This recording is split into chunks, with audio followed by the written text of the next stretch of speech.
মাদকমুক্ত সমাজ গড়তে খেলাধুলার বিকল্প নেই বলে জানিয়েছেন পররাষ্ট্র বিষয়ক প্রতিমন্ত্রী শামা ওবায়দ ইসলাম। বৃহস্পতিবার ফরিদপুরের নগরকান্দা উপজেলা পরিষদের হলরুমে এক অনুষ্ঠানে তিনি একথা বলেন।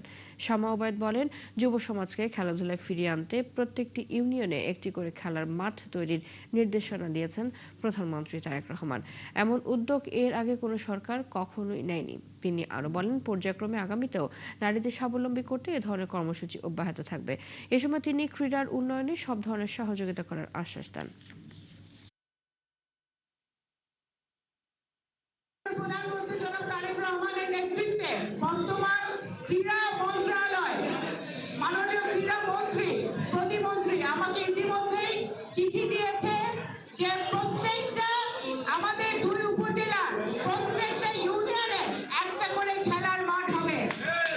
এবং আমার মনে হয় না যে বিগত দিনে কোনো সরকার এই ধরনের ক্রীড়াকে প্রাধান্য দিয়ে, স্পোর্টসকে প্রাধান্য দিয়ে আমাদের আগামী দিনের প্রজন্মকে সঠিক